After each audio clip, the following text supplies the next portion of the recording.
And I have other examples in one of my papers that is up on the website. I want to move on to definitions in the Van Hiele theory.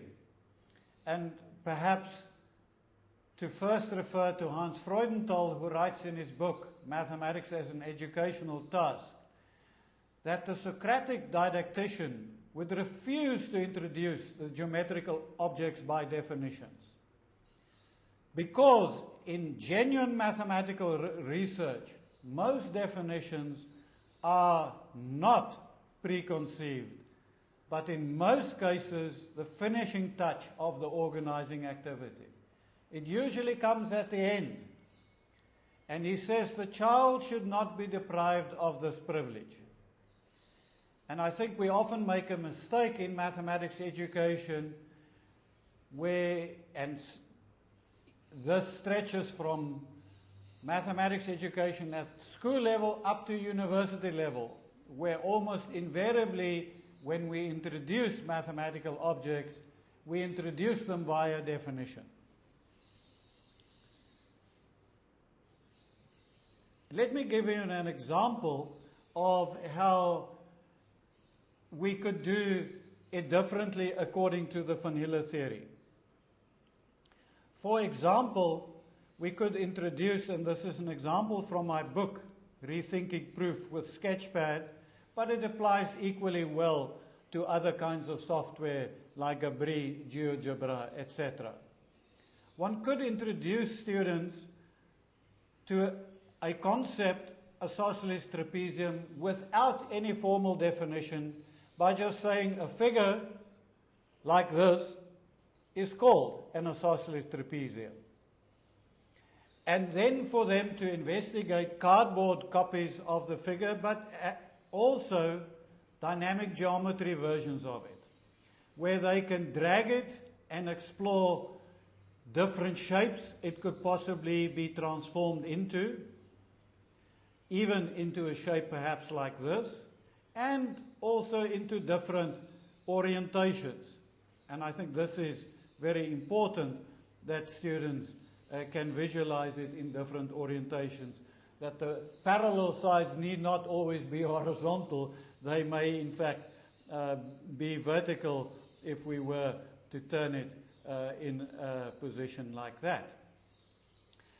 So that they develop a robust visual image of the figure that can be of different sizes, of different orientations, and look completely different in some instances. This is all at the visual level, so that they associate a very robust and rich mental image of the object. In the words of Shlomo Weiner and David Tall, is to develop a concept image of the figure, and at this level we are only talking about a visual image at this stage. If we want to progress to Van Hiele level 2, then we start focusing on the properties of the figure. For example, having students explore properties of the sides. And we could simply, let me just do it perhaps differently, we could simply measure the lengths of the opposite sides, and students will notice that, for example, it always has at least one pair of opposite sides equal. And the language here is important, because it may sometimes have more than one pair of opposite sides equal. For example, here we have another pair of opposite sides equal, or approximately equal, just visually. I assume it is looking similarly on the screen behind me, where we can see that this side is also almost equal to that. Investigating properties about angles, about diagonals, and I'm not going to do all of these. This can be an investigation that can take place over more than one lesson, and I think it would be very ambitious to try and do this only in one lesson. And certainly the same thing would apply to squares, parallelograms, etc.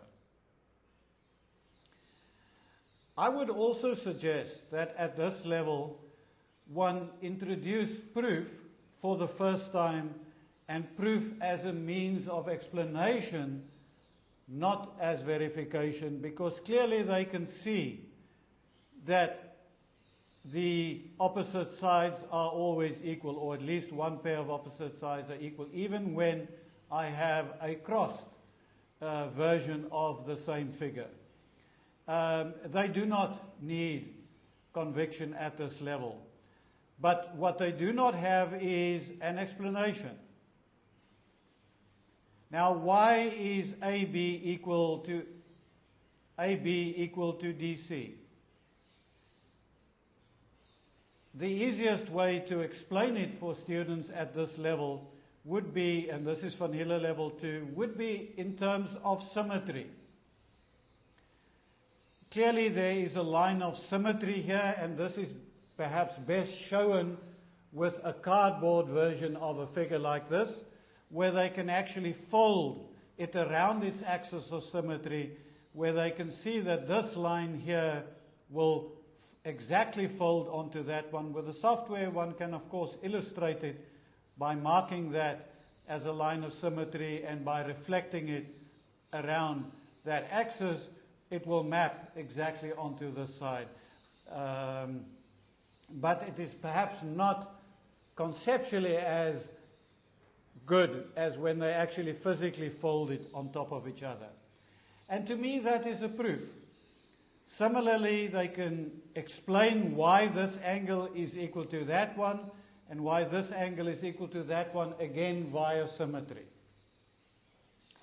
But also, I think it is important at the visual level and Van Hiele level 2 to explore special cases. Can it be dragged into the shape of a general parallelogram? And students may want to try as much as they can. They cannot drag it into a general parallelogram, but they may see that, assuming that, and I would suggest that they have already done rectangles before you do this, that it could be dragged into the shape of a rectangle where all the angles are 90 degrees, or even you could drag it into the shape of a square, where all the sides also become equal. And from anecdotal experience that I have, and also a study that one of my students did pre-dynamic geometry in the 1980s, there is some evidence that using flexible, without dynamic geometry, using flexible quadrilaterals, that students can develop some understanding of class inclusion, seeing a square as a rectangle as a parallelogram, and so on.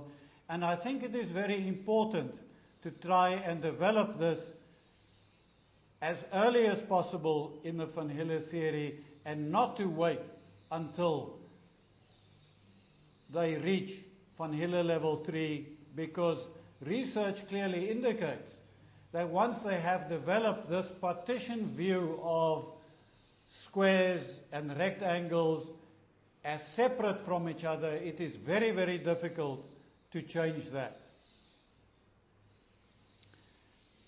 And this is what I will talk about a bit more in detail. This idea of class inclusion.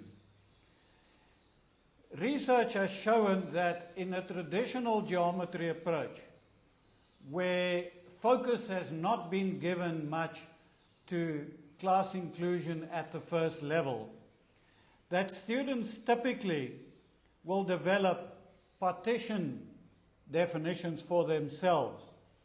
For example, if you ask them to describe what a rectangle is, they would typically say a rectangle is a figure that looks like this, either by a drawing or say it has too long and too short sides. And actually, a few days ago I saw an American program where a teacher was talking about a rectangle in the early grades as having too long and too short sides. This is quite common in the primary school, where even teachers talk about it. Now, clearly they are talking about a rectangle that is now rigid and cannot be changed into a square. And I think many of the misconceptions arise from this kind of introduction in the primary school, where students are introduced to rectangles and rhombi and parallelograms as static geometric objects where it cannot change its shape. And we need to think very carefully about that. And what I am saying is not new. Many other people, Timothy Crane and Rubinstein in a paper in 1993 in the Mathematics Teacher, have also emphasized that we should start dealing with hierarchical class inclusion of quadrilaterals before engaging them in formal definitions. Because if we wait that long, I sometimes call this an apartheid thinking coming from South Africa. That is very natural to talk about an apartheid kind of thinking, where rectangles and squares and so on are seen as completely separate from each other. But I think for geometry education to improve, we need to think about trying to engage students earlier on in class inclusion. I have an activity on my website, the one that I referred to earlier, at this address. As I mentioned earlier, the easiest would be either to Google classification of quadrilaterals or to go to my dynamic geometry sketches and to move to the student explorations where you can find it.